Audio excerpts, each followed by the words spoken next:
بسم الله الرحمن الرحيم الحمد لله رب العالمين وصلى الله على نبينا محمد وعلى آله وصحبه وسلم. We continue the discussion on the 40 Nawawi Hadith, and we have reached Hadith number 40. عن ابن عمر رضي الله عنهما قال: أخذ رسول الله صلى الله عليه وسلم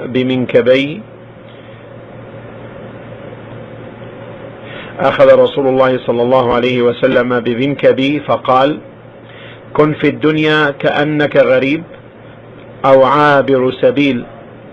وكان ابن عمر رضي الله عنهما يقول: إذا أمسيت فلا تنتظر الصباح، وإذا أصبحت فلا تنتظر المساء، وخذ من صحتك لمرضك ومن حياتك لموتك. رواه البخاري. On the authority of Ibn Umar, may Allah be pleased with him and his father, who said, the Messenger of Allah sallallahu alaihi wasallam took me by my shoulder and said, be in this world as though you were a stranger or a traveler, wayfarer. And Ibn Umar used to say, when evening comes, don't expect to live till morning.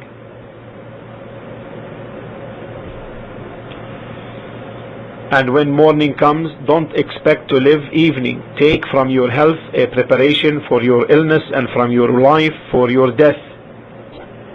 This is the hadith of Ibn Umar radiallahu anhum. In the explanation of this hadith, Ibn Umar radiallahu anhum said, أخذ رسول الله صلى الله عليه وسلم بمنكبي. Why? In order to make him listen attentively to what the Prophet ﷺ was about to say. And he said to him, كن في الدنيا كأنك غريب أو عابر سبيل. Be in this world as though you were a stranger or a traveler. The stranger, al-gharib, does not take this life as an abode and a station of his stay. And the wayfarer, Abir al-Sabir, does not reside in it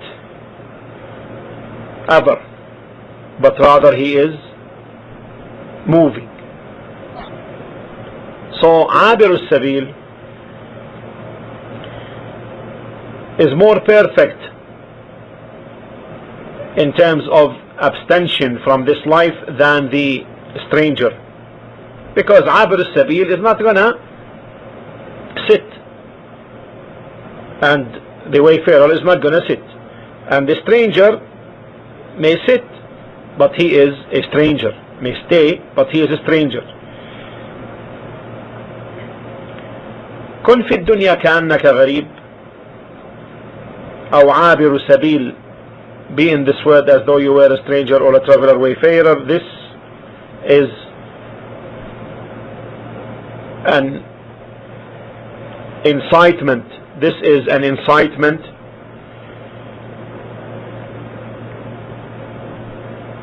for the person not to cling to this life of this world. A call for abstention from this life and not relying on it, because irrespective of how long a person may stay, then it is definite that he is leaving this life. In addition, it is not a life of continuous happiness and peace of mind. Rather, it is accompanied by two things: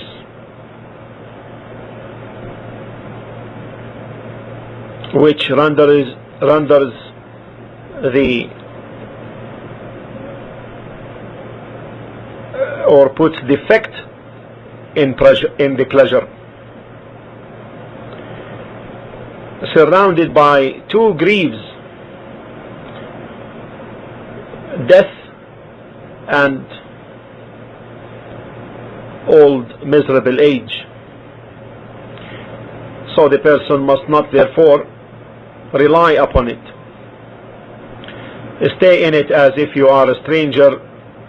You don't know no one, you know no one, and no one knows you.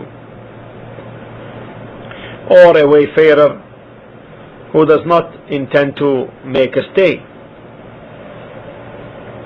And in the second segment of this, Ibn Umar radiallahu anhuma says, إذا أمسيت فلا تنتظر الصباح. When evening comes, don't expect to live till morning. وإذا أصبحت فلا تنتظر المساء. And when morning comes, don't expect to live evening till evening. وخذ من صحتك لمرضك. And take from your health a preparation for your illness. ومن حياتك لموتك. And from your life for your death. These words from Ibn Umar saying إذا أمسيت فلا تنتظر الصباح. إذا أمسيت, when evening comes, don't expect to live morning. So it means act before the next morning, and don't say tomorrow I will do it, because the one who awaits the morning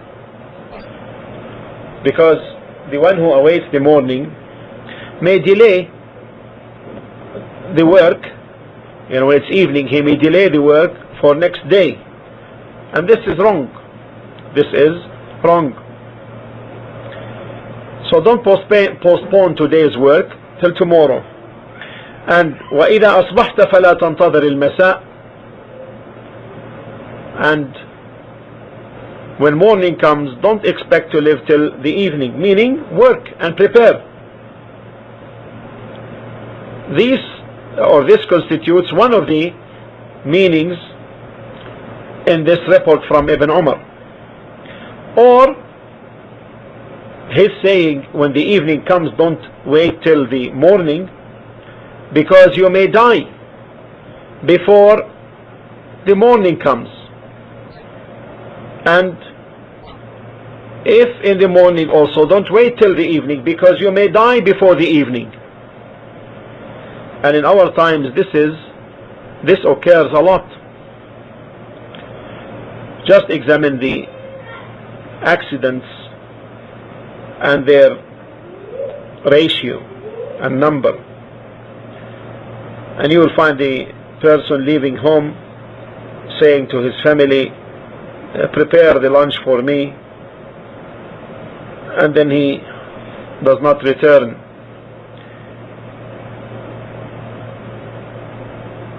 He may go into an accident and leave this world, or he may die suddenly.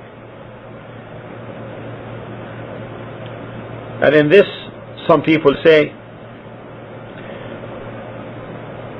work for this life of yours as if you live forever.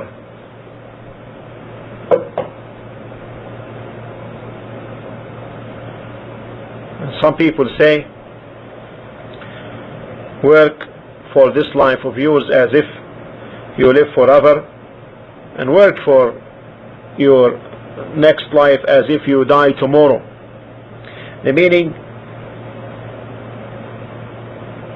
don't let this life distract you.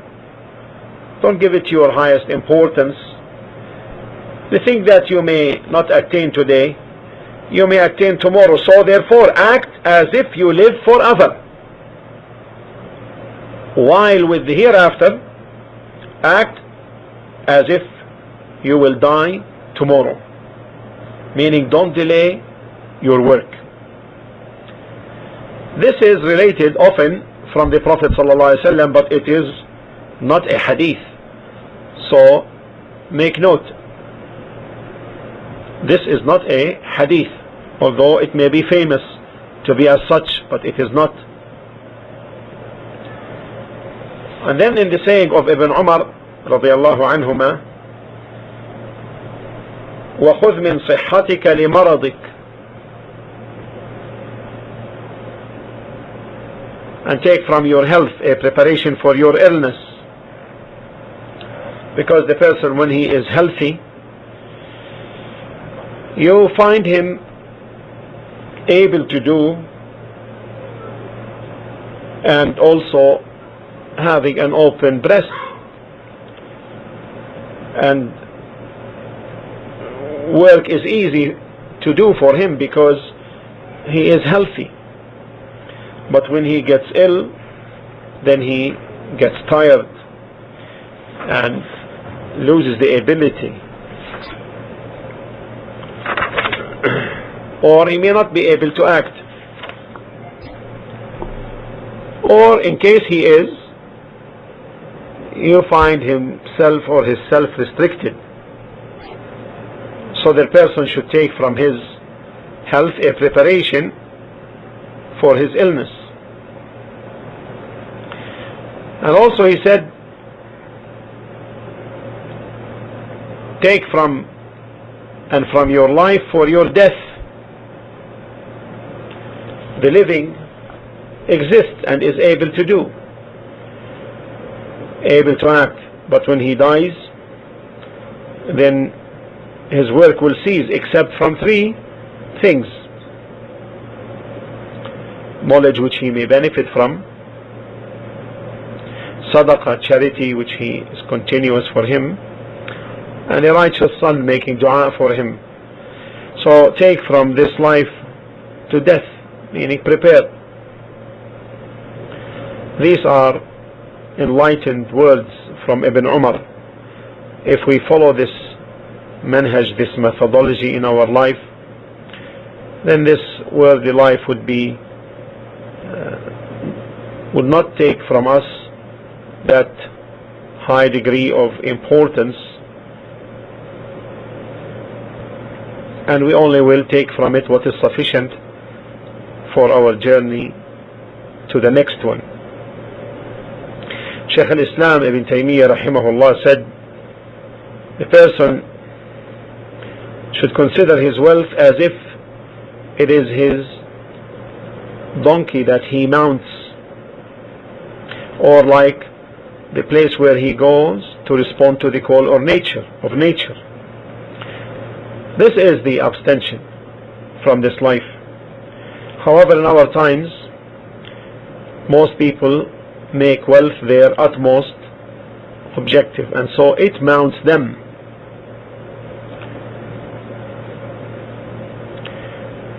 And they take it as their aim, and therefore they will miss a great deal of good. From the benefits of this hadith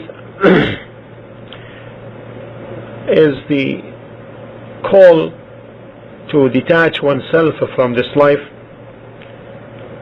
and the person should not take it as the place of abode, because in the hadith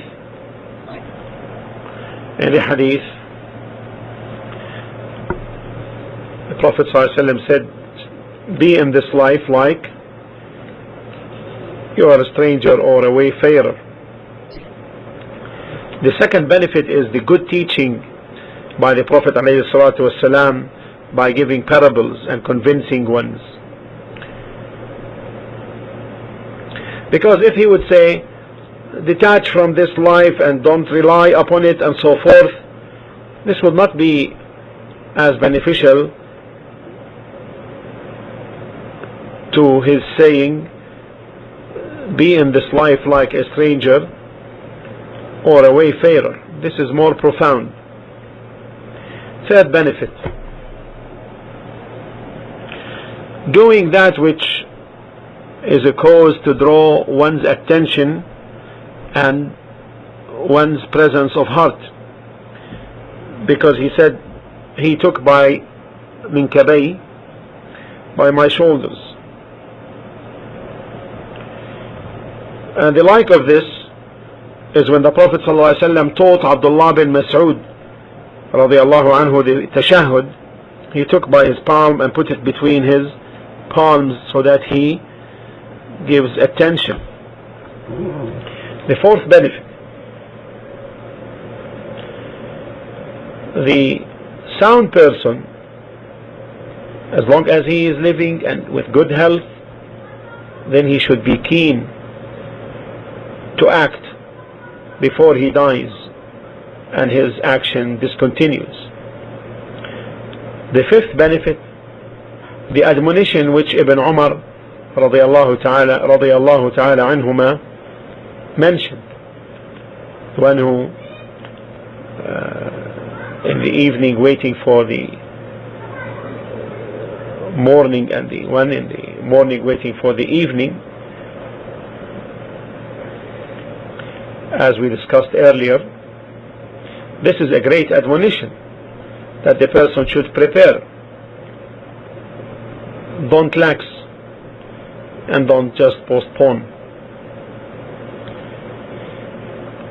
And his next admonition was concerning health, that the person should use his health times, take from it for his illness, because when he is ill, then he will be able to do nothing or little. So when he is in a good health, then acts of obedience will be easy, and also abstaining from the unlawful will be also easy. And so the person also should take from his life to his death, accumulate the righteous deeds for the day of resurrection and the day of recompense. The sixth benefit is the merit of Abdullah bin Umar radiallahu anhuma, since he took heed and was affected by this admonition from the Prophet alayhi salatu wassalam. Wallahu ta'ala a'la wa a'lam, wa sallallahu ala nabiyyina Muhammad wa ala alihi wa sahbihi wa sallam.